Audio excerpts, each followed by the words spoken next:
수학 문제 하나 풀어보시죠. 자막을 보시고요. 1 더하기 1은 얼마죠? 2입니다. 쉽습니다. 그러면 이건 어떻게 할까요? 1 더하기 1이 2가 아니라 1보다 작습니다. 그런데 이것이 맞다면 어떤 의미겠습니까? 또 하나 질문을 또 드립니다. 1 더하기 1이 2가 아니라 2보다 훨씬 큽니다.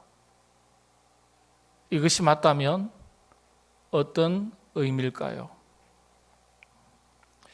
오늘 말씀을 나누면서 그 의미를 함께 찾아보도록 하겠습니다. 어떤 아버지가 돌아가실 때쯤 돼서 아들 셋을 불렀습니다. 얘들아, 여기 나무 막대기 하나 있다. 하나씩 줄 테니까 꺾어봐라. 그러자 세 아들이 쉽게 그 나무를 다 꺾었습니다. 자, 그러자 이번에는 이것도 한번 꺾어봐라. 2개씩 묶은 나무를 나눠줬습니다. 조금 더 힘이 들었지만은 장성한 아들이었기 때문에 나무를 쉽게 꺾었습니다. 자, 또 그러자 아버지가 3개씩 묶은 나무 다발을 주면서 이것도 한번 꺾어봐라 이렇게 말을 했습니다. 그런데 세 아들이 힘을 씁니다. 애를 씁니다. 조금 더 애들 말로는 용을 씁니다. 그런데 3개씩 묶은 나무 다발 도저히 꺾을 수가 없는 거예요. 이 광경, 이 모습을 보던 아버지가 이렇게 말합니다. 얘들아, 너희 삼형제가 이 막대기처럼 한마음 한뜻이 되면, 그리고 서로 사랑하고 우애 있게 살아간다면 세상의 그 어떤 시련도 환난도 역경도 다 이겨낼 수 있단다. 아무도 너희를 당할 수 없을 것이다. 그렇게 살아가라. 이 세 아들이 아버지의 말씀을 가슴에 새기고 평생을 그렇게 우애 있게 서로 사랑하고 한마음 한뜻이 되어서 자신의 인생을 성공적으로 살아갔다는 이야기, 이런 이야기가 있습니다. 한 개보다 묶어놓은 2개가, 2개보다는 묶어놓은 3개가 더 큰 힘을 가진다는 사실, 이게 어떤 의미입니까? 우리들의 인간관계의 이야기고, 우리들의 가족의 이야기고, 가정의 이야기고, 그리고 우리 교회 이야기입니다. 나라와 민족의 이야기입니다. 여러분, 3개의 막대기가 1개의 막대기보다 힘이 얼마나 더 클까요? 1개와 3개, 그럼 3배 정도겠죠? 그럴까요? 그렇게 생각할 수 있습니다. 그런데 정확한 데이터에 의하면 가로 5cm, 세로 10cm의 강목이 견뎌낼 수 있는 하중은 나무의 재질마다 조금씩 다르겠습니다만은 대략 평균적으로 275kg, 그 무게를 견딘다는 거예요. 자, 그런데 이 나무를 2개로 묶어서 그 하중을 견딜 수 있는 힘을 측정했습니다. 수학적으로는요, 2배여야 되잖아요. 그런데 수학적으로는 550kg이어야 하는데 이상하게도 826kg을 견딜 수 있답니다. 자, 이번에는 1개가 아니라 3개, 동일한 나무 막대기 3개를 묶었습니다. 그리고 하중을 얼마나 견딜 수 있는지 측정을 했습니다. 3배가 될까요? 4배가 될까요? 몇 배쯤 될 것 같습니까? 몇 배쯤 될 것 같아요? 놀라지 마십시오. 10배가 넘습니다. 3,847kg을 견딜 수 있다는 거예요. 기하급수적으로 늘어납니다. 이런 현상을 설명하기 위해서 용어가 만들어졌습니다. 1 더하기 1, 이건 이죠. 이건 기초 수학에서 나온 말이고 현실 속에서는 전혀 달라요. 1 더하기 1에다가 1을 더했는데 1만큼도 안 나올 때 이런 상황을 대립 상황이라고 말합니다. 1 더하기 1을 했는데 1보다는 크지만 2보다는 작을 때 이런 상황을 타협이라고 말합니다. 1 더하기 1을 했는데 예상대로 수학 우리가 알고 있는 대로 2가 나오면 그건 협동 상황이라고 말합니다. 근데 1 더하기 1을 했는데 2도 아니고 3도 아니고 그 이상의 엄청난 결과가 나왔을 때 이걸 뭐라고 그럴까요? 이걸 바로 시너지 효과 그렇게 말합니다. 시너지라고 말합니다. 20세기 경영학의 문제는 목적의 문제와 시너지의 문제로 압축된다 그렇게 말합니다. 옛날에는요, 뭐 장사를 하든지 사업을 하든지 아니면 직장을 다닌다 할 때 열심히 일할 때 왜 그렇게 직장 생활 열심히 합니까? 사업 열심히 하세요. 그러면요, 답이 간단해요. 돈 벌려고, 돈 많이 벌려고. 예? 돈 벌어서 뭐 하게요? 부자 되려고요. 왜 부자 되려고요? 그래 행복하니까요. 그게 목적이었습니다. 근데 그게 아니라는 거예요. 그런 목적을 가지고 있어도 원하는 만큼 돈을 다 벌 수도 없지만 벌어도 행복하지 않더라는 거예요. 우리나라가 선진국입니다. 3만 수천 불. 이미 선진국 반열에 올랐죠. 세계 경제대국 수입, 수출 다 합하면 10대 국가에 속해요.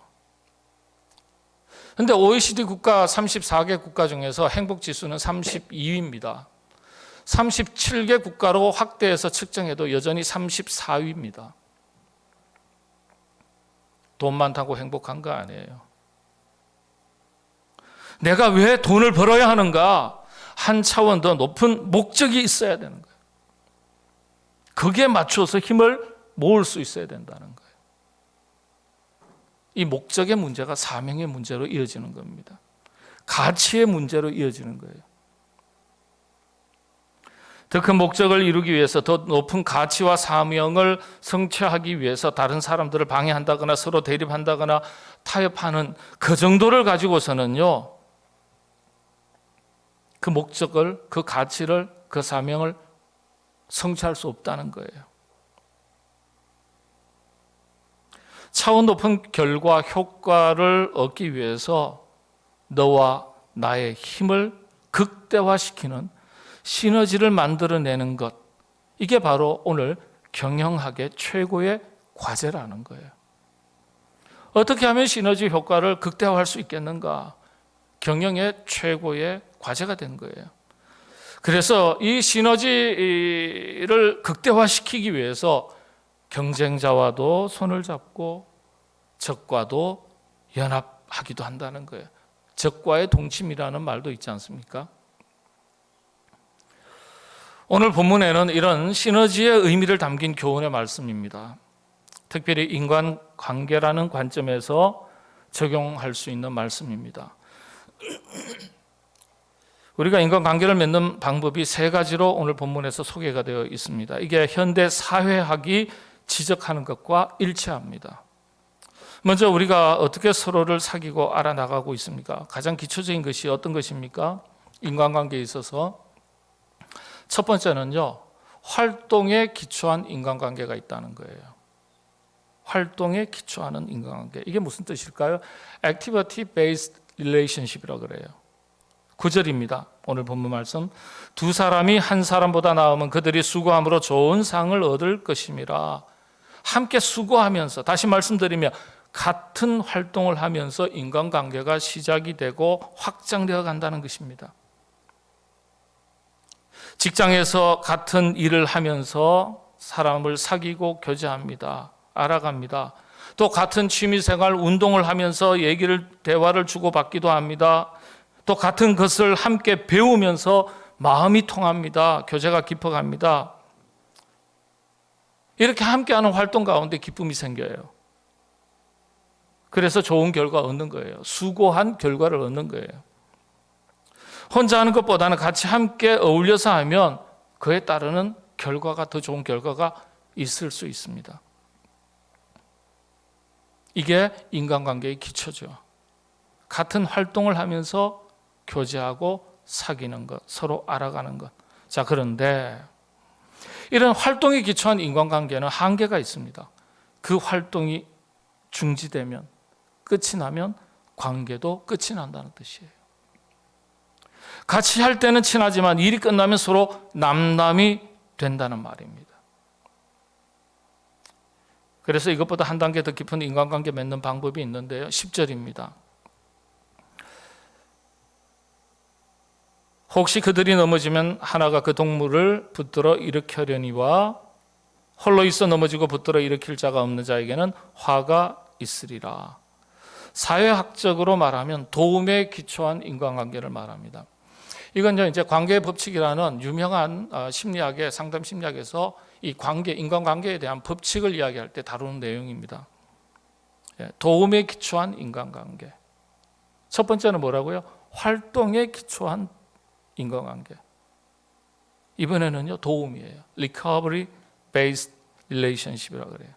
서로 도와주면서 맺는 관계를 말합니다. 한 사람이 넘어졌는데 다른 한 사람이 일으켜 세워줄 때, 내가 힘들 때, 넘어졌을 때, 다쳤을 때, 쓰러졌을 때 누군가 다가와서 일으켜 세워주면 얼마나 고마운 일입니까?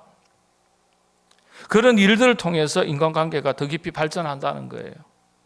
의사와 환자와의 만남이 그렇고 선생님과 학생과의 만남이 그렇습니다. 우리가 살아가다 보면 육체적으로나 정신적으로나 쓰러질 때가 생기는데 그럴 때 누가 도와주면서 일으켜주면 도움을 주는 사람과 받는 사람 사이에 관계가 형성됩니다. 다른 어떤 관계보다도 더 좋은 관계가 형성됩니다. 아름다운 것이죠. 그런데 이것도 한계가 있다는 거예요. 도움받을 필요가 없어지면 그 관계도 소원해지기 시작한다는 거예요. 멀어지기 시작한다는 거예요. 마지막으로 가장 깊은 인간관계는 어떻게 맺어질까요? 그건 헌신에 기초한 인간관계입니다. Loyalty based relationship이라고 그래요.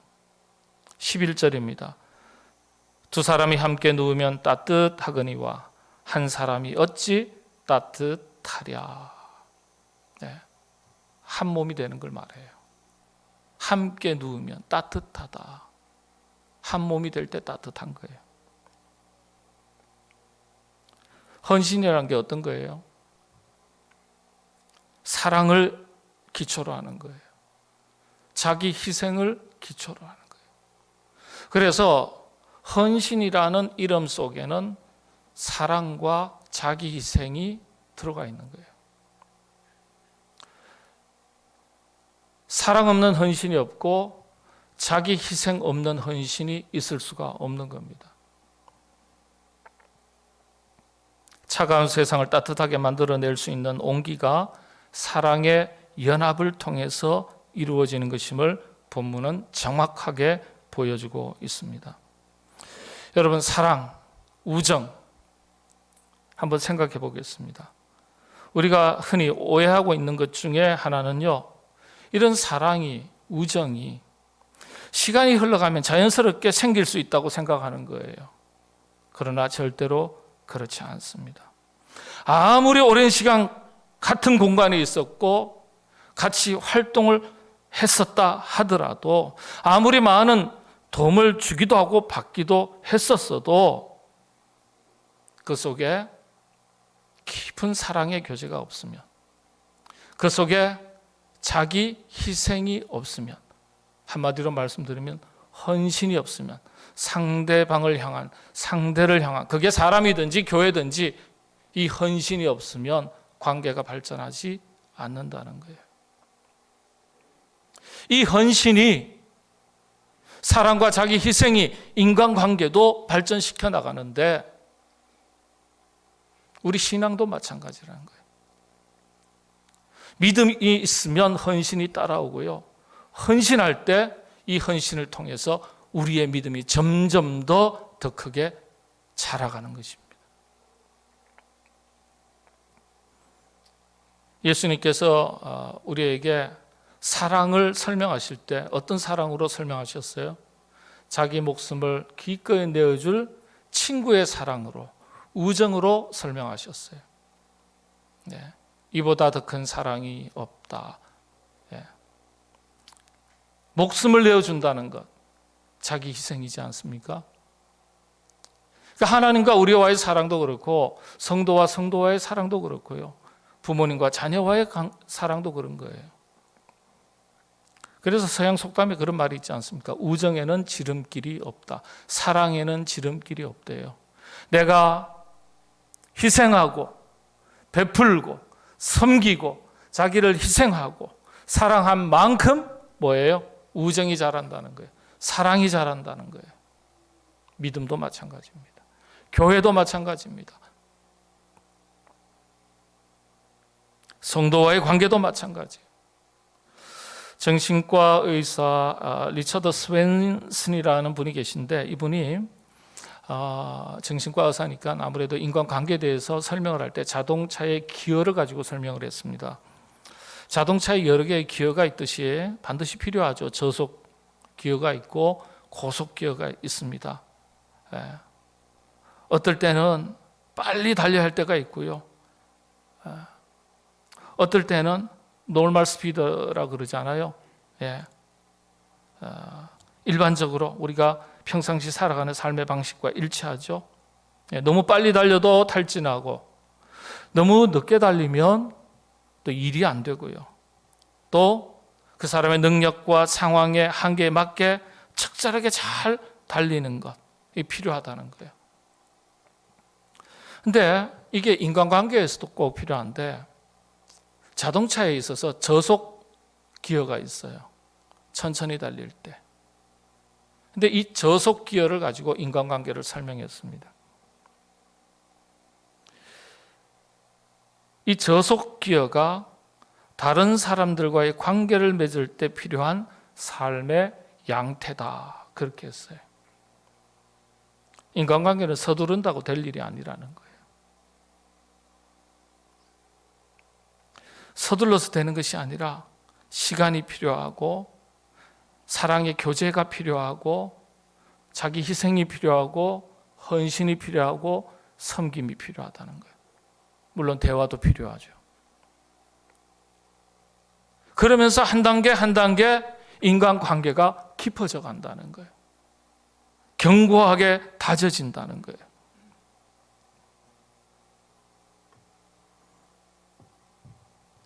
교회도 그렇습니다. 교회는 공동체죠. 차에 비유하면요, 사랑의 교제와 헌신으로 시간이 가면서 잘 다져질 때 주님의 교회가 건강하게 굴러가는 거예요. 건강하게. 교회는 서로 연합하고 마음과 뜻을 모을 때 그때부터 어느 단계가 되면 시너지 효과가 나타나는 거예요. 처음에는 천천히 달리는데 어느 정도 시간이 흐르면 시너지 효과가 나타난다는 거예요. 성도들의 사랑의 교제가 깊어질수록 시너지가 극대화됩니다. 서두에 말씀드린 대로 30배, 60배, 100배 시너지의 효과가 나타납니다.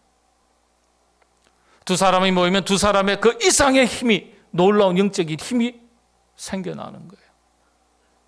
100명이면 100명의 힘을 드러내는 것이 아니에요. 가면 갈수록 그 이상의 놀라운 결과가 나타난다는 거예요. 이게 시너지 효과예요.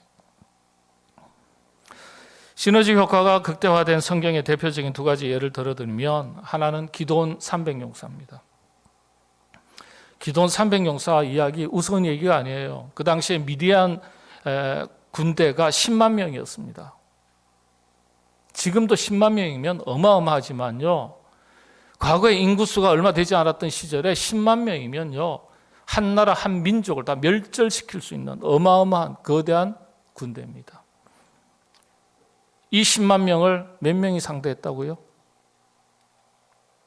300명이 상대했다는 거예요. 300명. 성경의 이야기니까 덮어놓고 믿으세요? 실감이 안 나세요? 스파르타의 이야기가 이와 같습니다. 스파르타 이야기를 들어보면요, 한 명이 10명을 상대로 싸워 이길 수 있도록 그렇게 훈련시킨다 그래요. 자녀들을 그렇게 훈련시킨답니다. 역사책 이야기를 보니까 13살이 딱 되면요, 당금 하나 딱 던져주고서 그리고 집에서 내쫓는답니다. 예, 광야로 내보낸답니다. 13살이 되면. 도시 밖으로 추방시켜서 1년 동안 생존 훈련, 야영 생활을 하게 했답니다. 집에 못 오게 했어요. 올 수 없어요. 그 당시에 규칙입니다. 스파르타 시민의 규칙이었습니다.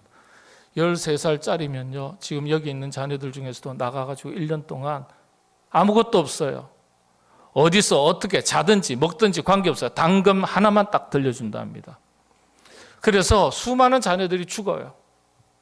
수많은 자녀들이 제대로 돌아오지 못해요.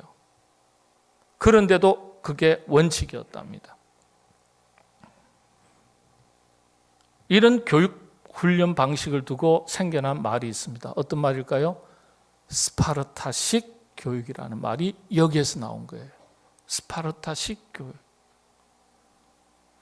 스파르타 군대를 역사상 최강의 군대라고 그렇게 평가합니다. 한 명이 10명이 아니에요. 2명이 20명을 상대하는 게 아니에요. 3명이 30명을 상대하는 게 아니에요. 그 수를 더해가면 더해갈수록 시너지 효과, 엄청난 능력을 발휘한다는 거예요. 여러분, 그래도 안 믿으시는 표정이신데, 임금님, 신에게는 아직도 12척의 배가 있습니다. 이거 믿으시죠? 누가 한 말이죠? 우리 자녀들? 이순신 장군. 신에게는 아직도 12척의 배가 있습니다. 12척 가지고 수백 척하고 싸워서 이겼어요. 이게 시너지예요, 시너지. 그래서 교회는 숫자 노름하는 데가 아니에요. 교인 수 가지고 평가하는 거 아니에요. 영적인 힘이에요. 한 마음 한 뜻이 얼마나 되느냐, 그게 힘이에요.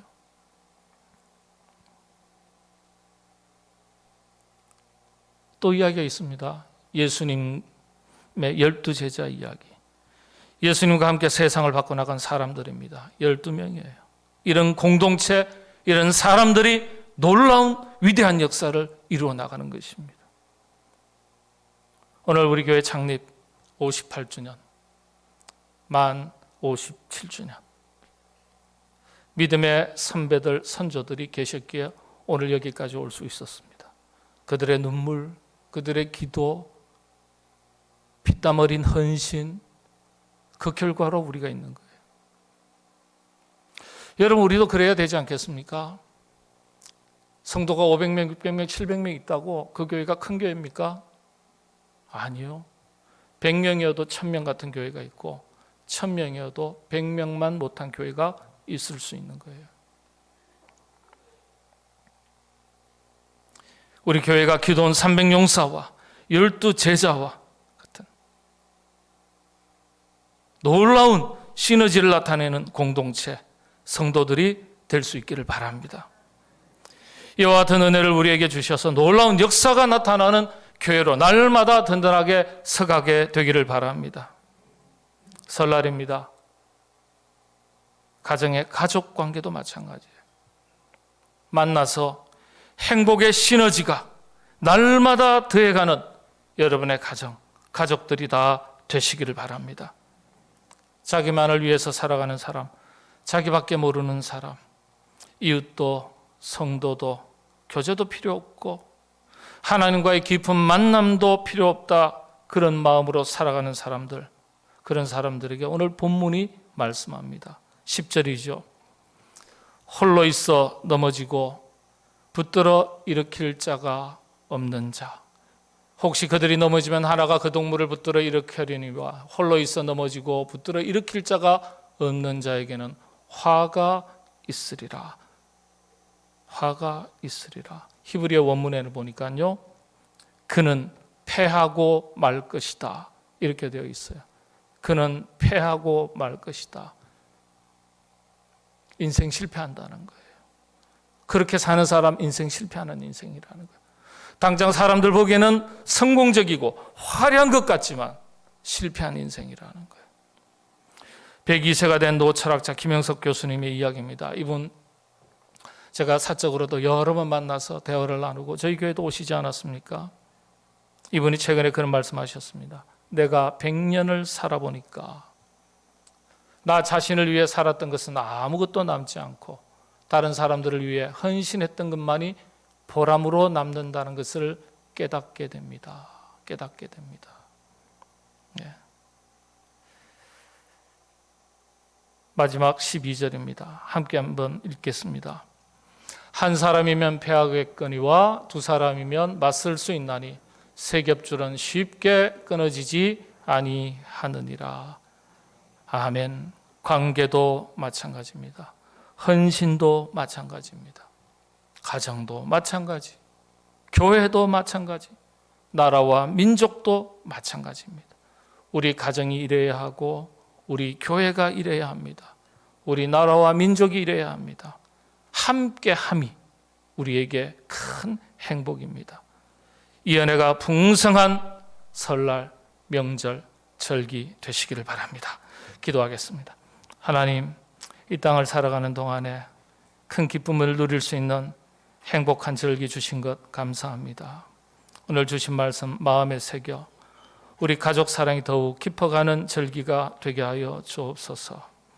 우리 교회 58년의 세월이 흘렀습니다.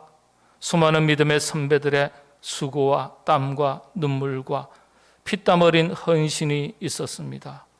하나님, 그 정신을 잘 배워서 우리도 성도 간에 서로 깊이 사랑하고 한마음 한뜻이 되어서 주의 몸된 교회 든든하게 세워나가는 놀라운 역사를 이루어나가는 하나님의 기쁨되는 신앙의 공동체 되게 하여 주시옵소서.